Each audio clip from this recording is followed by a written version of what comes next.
Hello, everyone, and welcome to Slash Film Daily for September 8th, 2017. On today's show, we're going to be diving into the news, talking about Justice League reshoots, talking about new directors for X-Force and Suicide Squad 2. Terminator 2 3D is shutting down at Universal Florida, and we're going to be talking about a couple movies that are coming to television, and also Purge 4 details revealed. In our feature presentation, Brad Oman will be joining us to talk about his visit to the set of Thor Ragnarok in Australia. This is Peter Sciretta, and with me on today's show is the managing editor of SlashFilm.com, Jacob Hall. Hello, hello. And Slash Film writer, Ben Pearson. Hey, what's up? Before we get into the news, I just want to say that on yesterday's show, we reported a bit about Justice League reshoots. Since the reporting of that, the story has been come into question because we don't quite know that them shooting this Wonder Woman footage is actually for Justice League. Could be for Aquaman. The actress who posted the photo kind of denied that it was for Justice League, but I mean, she signed an NDA. But it could also be for Aquaman, which is also, I think, wrapped photography. So we actually don't know what it's for, but it's for something.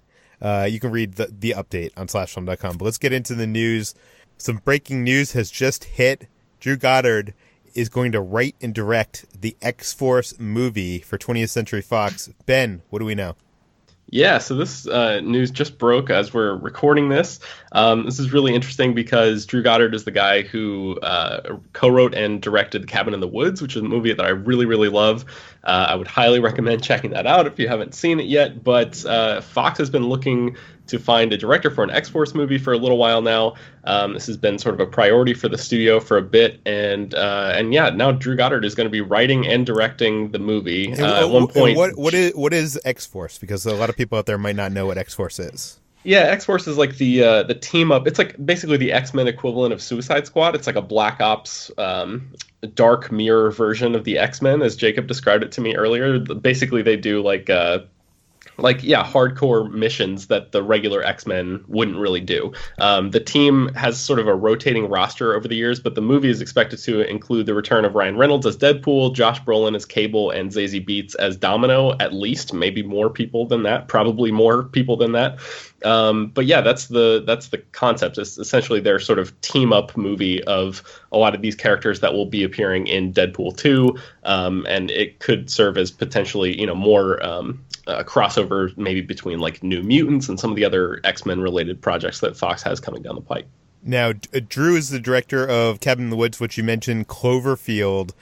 He was the writer of The Martian, World War Z, Lost, Daredevil, Alias, Buffy. He's done rewrites for a lot of movies that he is not credited for. He's a famous script doctor. He was supposed to write The Sinister Six for Sony before Spider-Man got rebooted again. I'm a fan of Drew, but I'm not sure if I want to see him get stuck in this X-Men universe. Jacob, what are your feelings on Drew writing and directing X-Force? Well, I've been a fan of him since the Buffy and Angel days, so I'm happy to see him working, and I'm happy to see him do a superhero movie because he obviously has an itch. I mean, he started on Daredevil for Netflix before he departed that relatively early. He was doing Sinister Six. So even though part of me, my initial response is, do I really want to see Drew Goddard get wallowed down in X-Men movies? It's clear that he wants to do that, and if he's interested in that, then who am I to say, hey, you, go make what I want, when he clearly wants to be part of this? For sure. Let's move on to the next bit of news, and that is that a beloved attraction at Universal Studios Florida is set to close. Terminator 2 3D, which opened, I think, in the late 90s? 1996. 1996, so mid-90s. You wrote the story for SlashFilm.com. What do we know?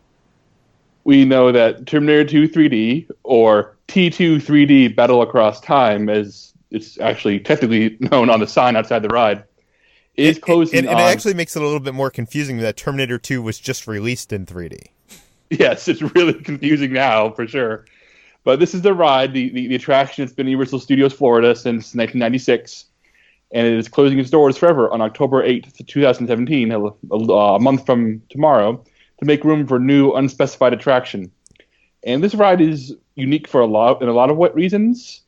It was actually directed by James Cameron, who actually got Arnold Schwarzenegger, Linda Hamilton, Edward Furlong, and Robert Patrick all to come back and reprise their roles.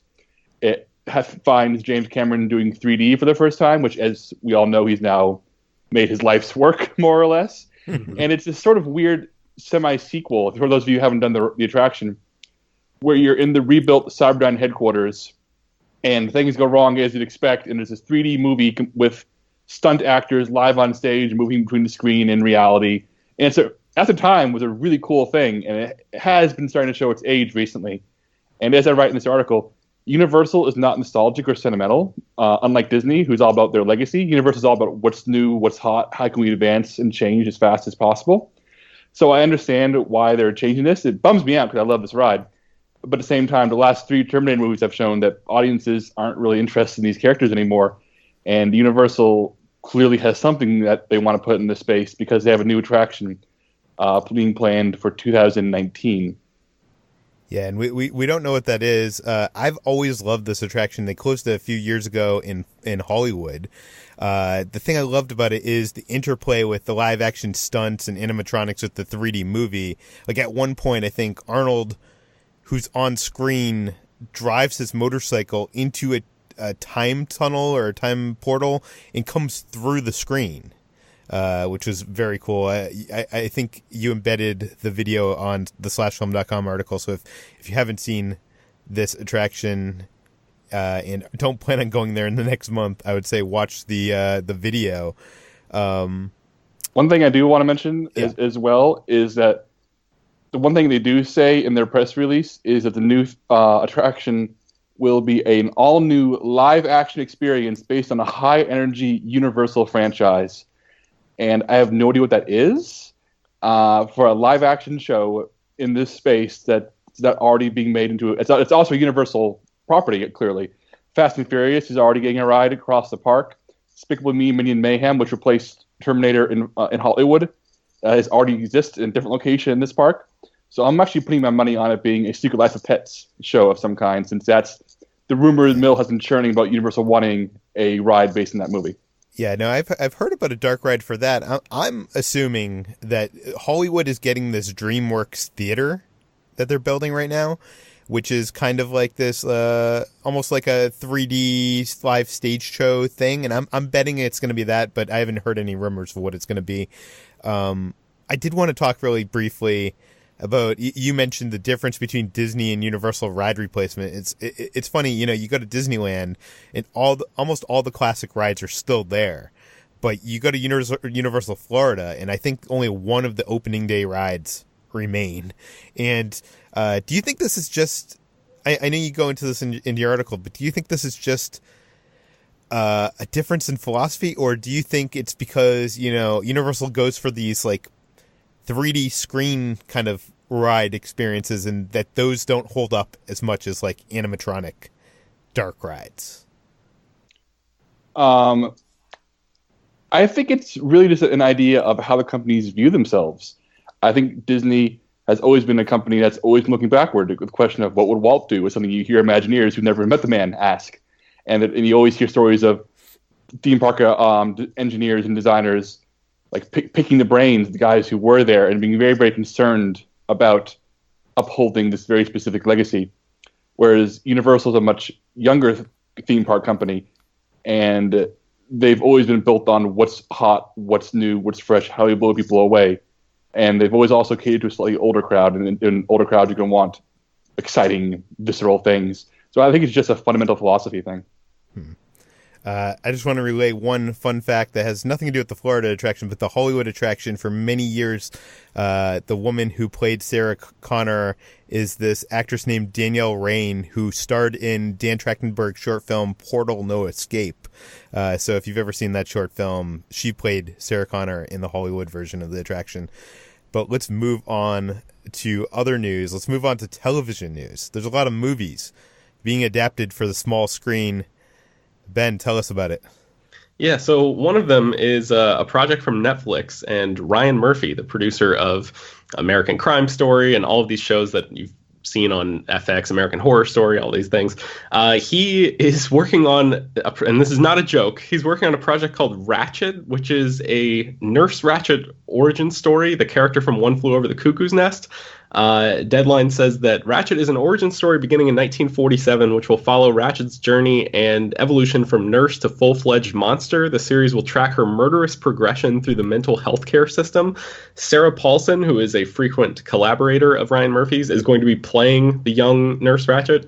Guys, why are we doing these origin stories of these characters? Jacob, I know you have some thoughts on this. I have thoughts on this. I have mixed feelings in Ryan Murphy.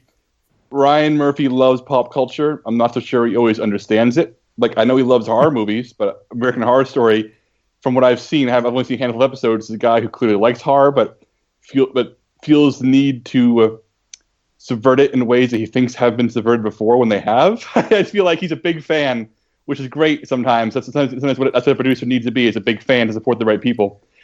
And he's obviously a fan of Nurse Ratchet and One Flew Over the Cuckoo's Nest because it's a great movie and a great character.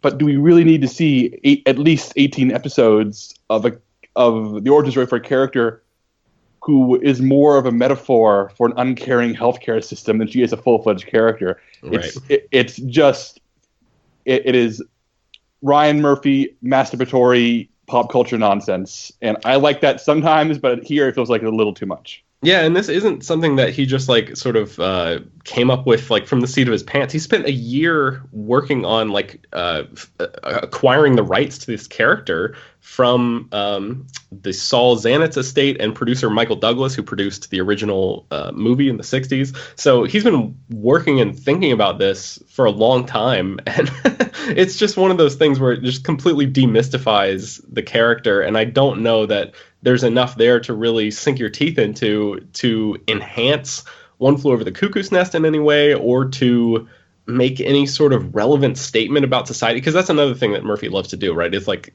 he's all about relevant stuff and like what's going on in pop culture, and this just seems like a weird environment for him to choose to try to say something about America in 2017. You know, I think your instincts are correct, but I feel like I would have said the same thing about Fargo before, when that was first announced. What is the point of doing a Fargo television series? Now it's, one of my favorite shows that is on television, today. I mean, I totally agree about Fargo, and I actually had that same thought when it did come out, but it's a separate thing from the movie, and like it doesn't really, I mean, there's like a couple tiny really pieces of connective tissue, but it's more of like a spiritual side project, and this seems like it's a direct origin story of a character that we've actually seen before in One Flew Over the Cuckoo's Nest. It seems like, just a weird project to me. And my response to that is, I love Fargo as well. But when that came out, I was like, who is this Noah Hawley guy? What does he have to make us think he should be taking on Fargo? Like, oh, Noah Hawley is this. We're discovering Noah Hawley. He's great. We find out who he is, and it's exciting and amazing. Whereas I know who Ryan Murphy is. Yeah, I know him. True. I know him very well. Well, another TV show that's sort of in the works is LA Confidential. CBS is developing a new TV version of James Ellroy's 1990 noir mystery novel. And automatically, just from the fact of it being on CBS, I'm hesitant about it, because LA Confidential is not one of those things that you want to see its rough edges get sanded down. And by definition, that's what you have to do for broadcast television, right? So, this is a sort of a strange thing. It is coming from one of the producers of the 1997 movie, which is obviously terrific. So maybe there's going to be some sort of semblance of, some quality carryover from those two projects there. But it's probably worth noting that I think that same producer actually tried to get LA Confidential into a TV version in the early 2000s with Kiefer Sutherland as the star, playing the character that was played by Kevin Spacey in the movie. And in the article on slashfilm.com, you can watch, I embedded the pilot of that show, which never that pilot aired, and then I think the show was just sort of canceled or never really picked up to a series after that. But that's sort of a weird curiosity piece that you can check out. What do you guys think about an LA Confidential TV show? I agree that LA Confidential could make a great TV series, but CBS is notorious for, episodic mystery of the week, case of the week, dumbing things down. And if this show was announced for HBO, AMC, Netflix, I'd be all in. But CBS, you say CBS with anything. You say CBS if you're like, they're making the Avengers, they're making a Star Wars television show. It's going to be on CBS. Immediately, my interest is lost. Yeah. The original movies, it was my first favorite movie back in the day. When I first watched that movie, it was literally the moment where I realized, oh, this is my favorite movie for the first time in my life. So I have a big, strong attachment to LA Confidential. And then I even read James Ellroy's novel, which is an incredible book. And that movie only adapts maybe a quarter of that book. It is so dense. It is so open to somebody saying, here's how we can stretch this out to 4 years and make it a long labyrinthine mystery. But CBS, no. Also in the news, the Purge, The Island, which I think is Purge 4? The fourth in it is Purge 4. You wrote up the article for slashfilm.com. This is going to tell the story of the first Purge night. Finally. Yeah. We've all been waiting. Yeah. Actually, I have been waiting. As I write, I'm a big fan of the Purge movies. And maybe I'll touch on that in a second. But the deal with the Purge, The Island, is that James DeMonaco, who wrote and directed the first 3 films, is writing this one. And he's passing the torch to Gerard McMurray to direct this one. And jumping back in, and we probably should say, even though there's been 4 films, what is The Purge? Oh yes, The Purge is a horror franchise. It takes place in a near future dystopia where the government, led by the new founding fathers, institute one night a year where all crime is legalized. So people go out in the streets and they kill each other, or they hide in their homes. And even though the first movie is a pretty boilerplate home invasion movie with this sort of very vague sci-fi twist, the sequels really double down on the gonzo politics. A friend of mine, a writer for Birth Movies Death, Jacob Knight, he dubbed this woke exploitation because they're super grimy, bloody horror movies with like the most crazy progressive liberal politics. Like there was like people getting chainsawed and murdered, and then movie will pause to say, class warfare is really wrong. We should find ways to destroy the patriarchy. And they're wild. If you haven't seen them, we've written them off. You should check them out. But anyway, the Purge, The Island will take place with the new founding fathers years before the first movie, saying, how do we get people on board with a night where everybody kills each other? Which, as is revealed in the sequels, is their way of weeding out the lower classes and pretty much legalizing class warfare. So white upper-class families thrive and poor people of color die. It's a really dark series, man. But basically the gist of The Purge, The Island is that poor people in Staten Island are paid to stay behind in that borough and kill each other for a night while the rich people run off to Brooklyn. So pretty much it's about the poor being paid by the government to say, we're going to try you guys killing each other for a night and seeing how that works out. And like I said, these movies are never subtle, but I'm all for it, man. I'm all for horror movies that have distinct points of view. And even in a prequel, The Purge is saying we're gonna go after very topical material with the force of a chainsaw or a hammer. Pick your weapon of choice. Well, that actually has me interested. I have not watched any of the Purge movies. Maybe this will get me to actually go back and rewatch that series.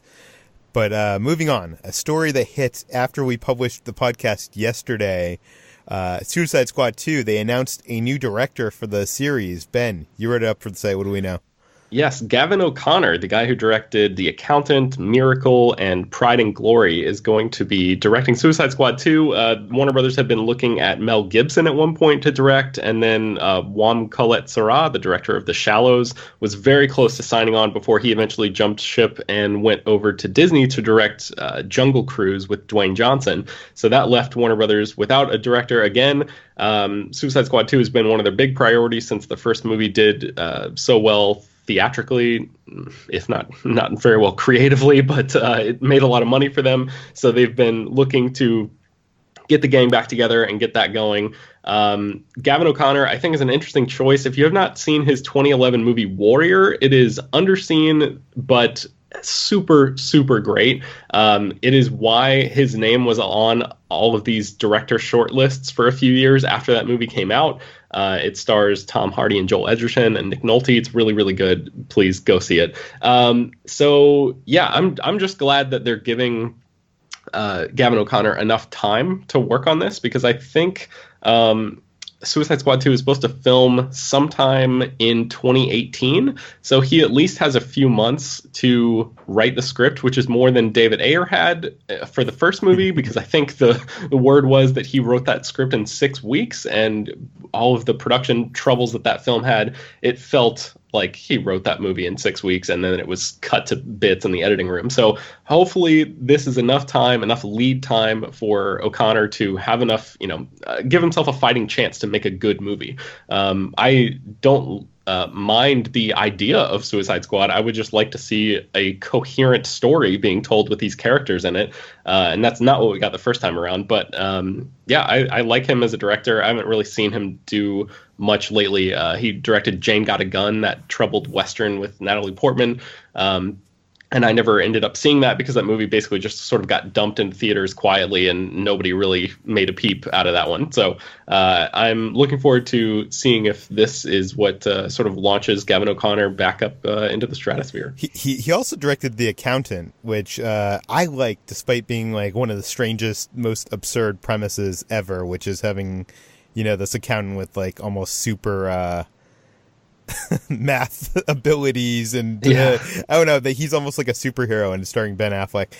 They're actually making a sequel to that. Gavin also, I think, is developing a Green Hornet film, but I don't know. It seems like his style is kind of the gritty, kind of handheld, realistic, kind of close to David Ayer, I think. And then you could see that in his cop movie Pride and Glory. It's sort of a down and dirty sort of movie, and I think that's a good fit with these characters. And he also seems like one of those guys that has like a little bit of style, but he is probably going to be easily malleable in a producer-driven sort of DCEU kind of thing. Like if Warner Brothers needs him to change things or sort of move things around, I feel like he's not going to be a guy who can sort of pull rank and try to be like, don't you know who I am? I'm Gavin O'Connor. Like he's just gonna he's gonna go along with whatever they want. No, and I was just gonna say, I just think it's interesting that they're going with a gritty guy instead of it seemed like audiences responded to the marketing for Suicide Squad 1, which was kind of like super stylistic and music video, just the soundtrack was, it was just that kind of thing. And it seems like they're going more with the style that David Ayer kind of wanted to go for with his film, which is at least in their choice of Gavin O'Connor. Jacob, you were going to say? Yeah, I think that Gavin O'Connor, while he does maybe has that sort of grim, stripped down style we could associate with David Ayer, he's also less grotesque. David Ayer is obsessed with grotesqueries, with people being awful, with things looking awful, with cruelty, whereas Gavin O'Connor tends to be more interested in redemption and meat and potato stories of men and women going on quests and finding themselves.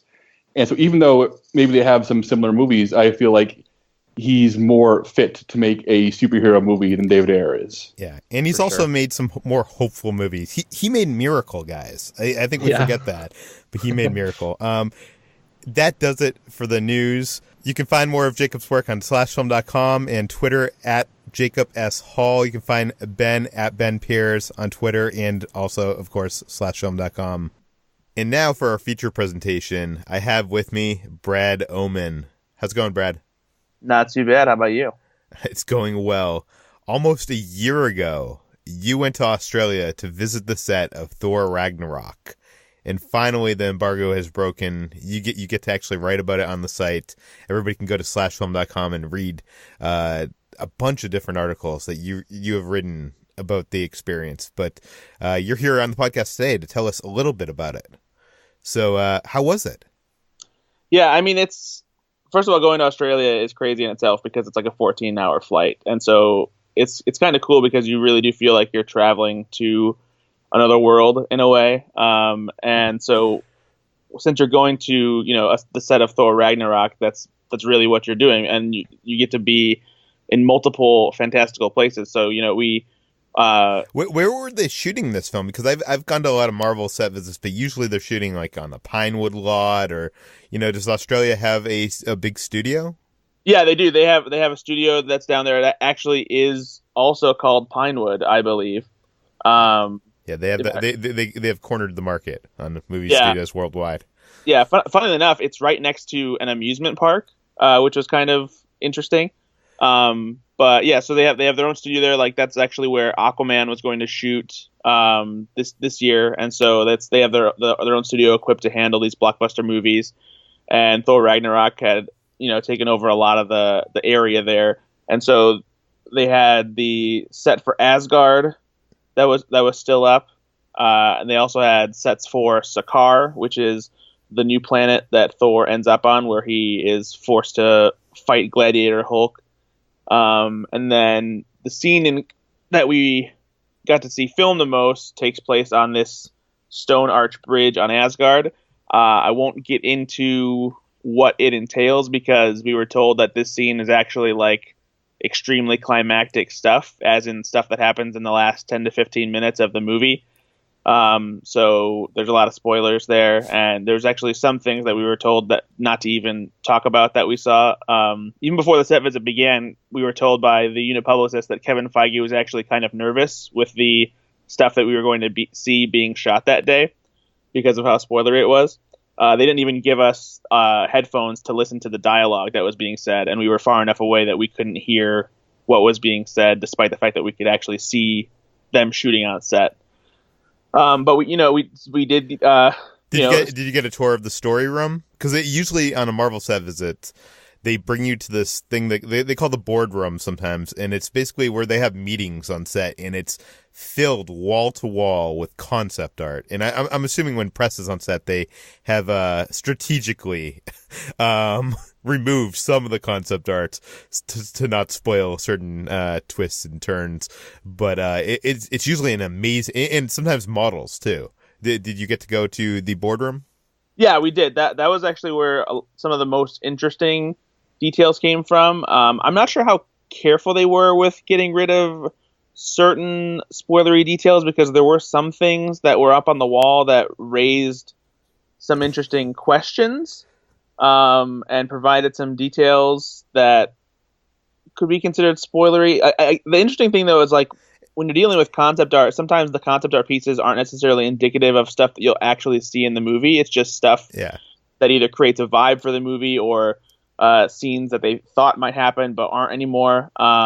But yeah, so we got a tour of the production offices where they had concept art all over the place. And what was also cool is that not only was their concept art, but there were pages of comic books all over the place, mostly Jack Kirby design pages. So they were really pulling from Kirby's artistic influence to design the world of this particular Thor movie, especially when it comes to the design of Sakaar, which, as we've seen in the trailers, is super vibrant and colorful, and just there's so much detail, in every, nook and cranny of the set, and just pulled straight from the pages of Jack Kirby's Thor comics. And when you were walking around the actual sets, did you get a sense of that? Like, how big were these sets? Yeah, absolutely. Yeah, that's the coolest thing about the sets is some of it is obviously they'll do digital extension on these sets, but the Asgard set, it's like walking in the middle of a town square, basically. Like you really feel like you're in Asgard. They actually had a small like river that they had built into the set, where they had these like little boats that would come through, and people would be getting off them to enter the town square area. It's supposed to be. You see part of the set that we were on in the sequence when Hela is in Asgard and facing off against all the Asgardian warriors who are ready to take her on. And it's the same with Sakaar. And the cool thing about Sakaar too is Sakaar kind of had like multiple levels to it. There was a couple stories. They had like a long stairway leading up to a certain part of it, and then another part of it were these like kind of back alley city areas. And then like the area that leads into the Gladiator arena. So the both of those sets were just. See, I've noticed that recently on a lot of set visits. What set designers are doing are creating a lot of those nooks and crannies so that they can make the most use out of like one build, so they can Yeah, film exactly. from like one corner, and it could look like one part of the city. It just they don't have to build tons of multiple sets. It's more budget friendly.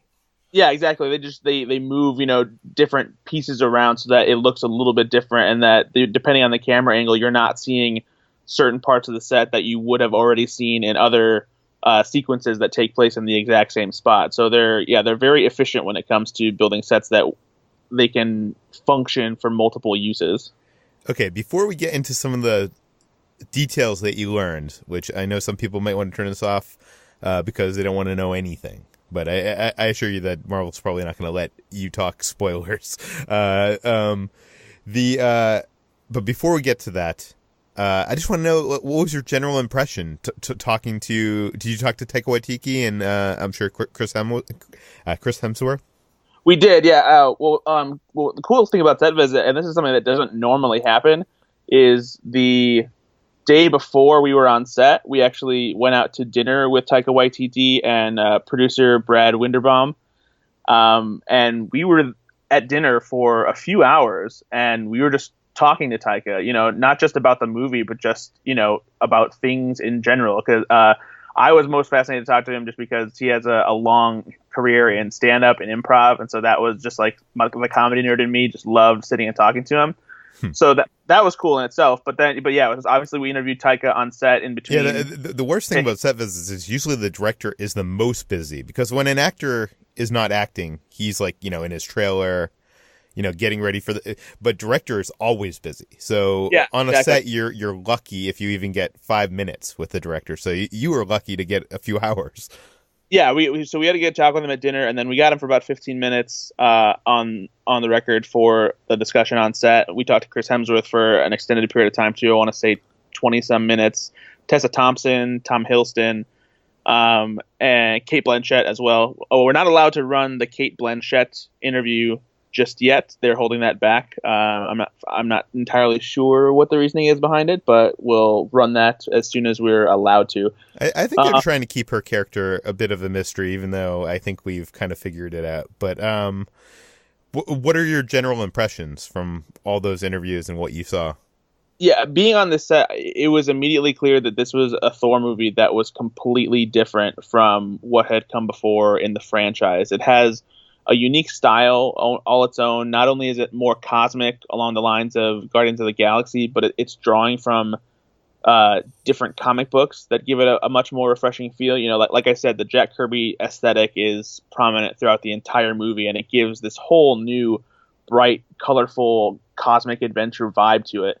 And along with that, there's a big they really up the ante as far as the comedy is concerned. Not to the point that it's like this, slapstick nonsense kind of thing, but it's all very natural. Like they've really built in the idea that Thor has, kind of evolved since learning about Earth and meeting the Avengers, and he's got kind of this attitude about him where he's got some of Earth's sarcasm, and he brings that back to the cosmos as he's traversing around the galaxy, on this self-imposed mission to figure out how he can, stop the doom that he saw predicted in that vision from Avengers: Age of Ultron. So it's just, and everything we've seen from the trailer so far it's exactly how I felt on the movie. It's a completely different Thor movie, and I feel like not only will it be the best in this franchise, but it has the possibility of being one of the most unique and refreshing movies in the entire Marvel Cinematic Universe. Okay, so now's the time that if you don't want to know any extra details, you can turn off the podcast because we're going to talk to Brad about some of the most interesting things that you learned on set. What were some of the interesting things that we learned on set of Thor Ragnarok? There's definitely some interesting things about Valkyrie, who's the new character being played by Tessa Thompson. We've gotten some hints of what her role in the overall story and sort of history of Asgard in the movie.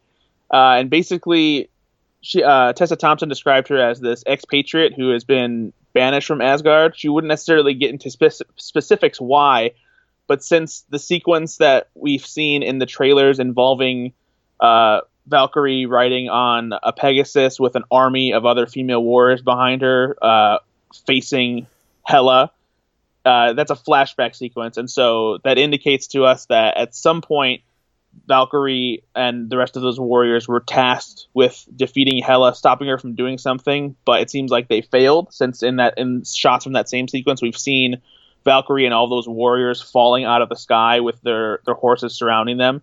So something happened where she failed Asgard, she failed Odin, and since her and this team are kind of considered Odin's like SEAL Team 6, that's a big slight against them as warriors, and so she's out on her own. She's working as a bounty hunter on Sakaar, which is how she gets caught up with Thor, because she brings in these gladiator contenders for the Grandmaster to use in his big fights, where we know Hulk has become this grand champion. And what's kind of cool about the dynamic between Valkyrie and Thor is that Thor is actually kind of a fanboy of Valkyrie. He's very familiar with what she used to do and what all these female warriors were involved with for Odin and for Asgard. So she's kind of like a hero to him in a way. So their dynamic isn't just this plain sort of love interest thing where he thinks that she's attractive and she's tough, and so oh man, I gotta get with that. But there's definitely a dynamic where she's her own character. She stands on her own just fine, and Thor admires her in a way. That doesn't mean that there isn't a relationship that won't blossom there, mostly because we also found out that apparently they have some quote-unquote respectable fun with how the relationship between Thor and Natalie Portman's character, Jane Foster, may have come to a mutual end. So that will be a loose end that is tied up, since it sounds like Natalie Portman probably isn't coming back to the Marvel movies anytime soon.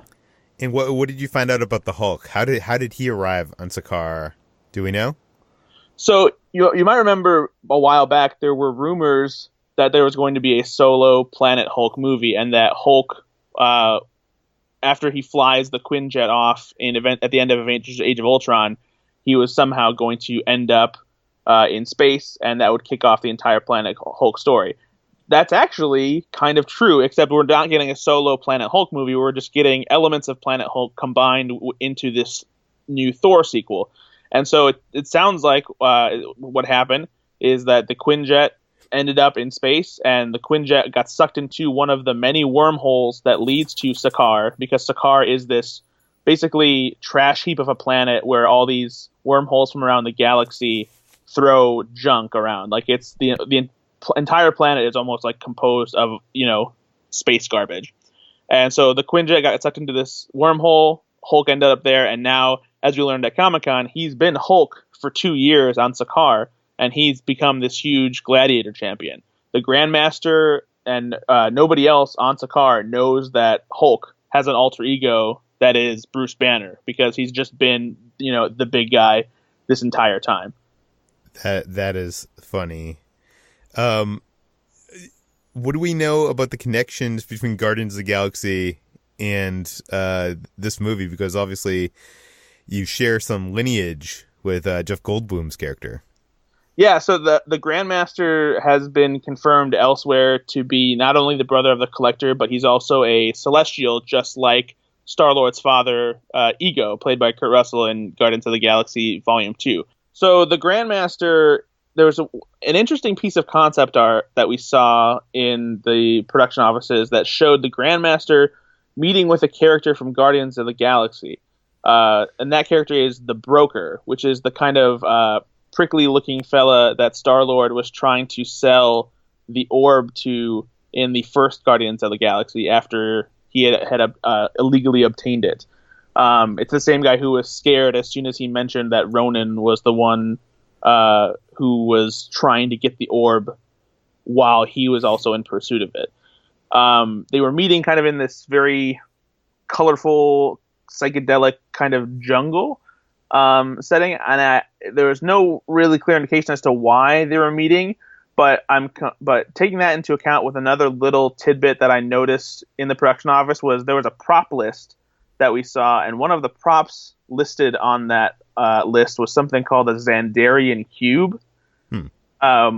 Now we know that there's 1 or 2 Infinity Stones left to be uncovered. I forget, but there's at least one left. And it seems like Thor Ragnarok is probably the most obvious choice where we would see one of those Infinity Stones pop up. And considering we're dealing with the Grandmaster, who is the brother of the Collector, it would stand to reason that perhaps he is somebody who is also trying to get his hands on the Infinity Stones, either whether it's to give to the Collector, because as we saw in a credit scene for Thor: The Dark World, he was pretty happy to have received the Infinity Stone called the Ether from Lady Sif, since they didn't want to keep it with the Tesseract in Odin's vault on Asgard. So maybe the Grandmaster is trying to help his brother, the Collector, collect the Infinity Stones. Whether or not they want them for themselves or they're trying to give them to Thanos, we are not really sure. But I'm thinking that this Xandarian cube might be something that obtains an Infinity Stone, and that maybe the Grandmaster is trying to get his hands on it somehow. That's all speculation on my part, but I did think it was interesting that he was meeting with a character from Guardians of the Galaxy. And that's not the only Guardians of the Galaxy link we noticed either. There was also a piece of concept art on the wall that showed the Milano, which is Star-Lord's ship. It wasn't clear what was happening in the scene because it was just a shot of the ship in space, but I'm wondering if maybe... Which, by the way, they don't have anymore. The Guardians of the Galaxy are no longer in possession of the Milano at the end of Guardians of the Galaxy Volume 2. But we know that they have it back in Avengers Infinity War because that's the ship that Thor lands on the windshield of, right? In the footage that we saw at D23 and Comic-Con? I believe that is incorrect. I believe that we see them in the ship that they... the new ship that they got from the Ravagers. Interesting. Yes. Well, so my prediction was that maybe that we might see that scene play out in Thor Ragnarok, where maybe Thor meets them at the very end or in a credit scene. But if the Milano is in fact destroyed and the Guardians are not in possession of it anymore, then maybe there's some overlap with Thor Ragnarok and Guardians of the Galaxy Volume 2, where I'm not sure, because also you got to consider Guardians of the Galaxy Volume 2 took place a few months after the first Guardians of the Galaxy, which takes place a few years ago, and I think this is closer to the Infinity War timeline. So I guess the big question is who is in possession of the Milano? That's true. Because this movie, there has some overlap with Captain America: Civil War, since this is the reason Thor and Hulk are gone during this time. So even if Guardians of the Galaxy Volume 2 still takes place a few years ago, that would still work out, since Captain America: Civil War technically happened a couple years ago, right? I don't know. The Marvel timeline is kind of confusing when it comes to that kind of stuff, so it's hard to tell. But yeah, it was kind of interesting that ship was there in the concept art room. Well, you have a ton of information here. You have interviews. Everything is on slashfilm.com. I recommend, if you are excited for Thor Ragnarok, go to slashfilm.com, read Brad's coverage. You should see it in the featured sidebar. I'll also link it in the show notes. Brad, where can we find more of your work online? I'm always at slashfilm.com, writing about the movies and the TV and the entertainment fun. You can also find me on Twitter at Ethan_Anderson. And of course, you can listen to my podcast, Go Flix Yourself, on iTunes and other podcasting platforms. And I want to thank you for listening to Slash Film Daily. Obviously, we're published weekdays, Monday through Friday. You can subscribe to us on all the popular podcast apps. Just search Slash Film Daily, and you should be able to find us. If you have any questions for the mailbag, send them to peter@slashfilm.com. And please give us a review on iTunes or Google Play. That helps us out a lot, especially if you like the show. And we'll see you tomorrow.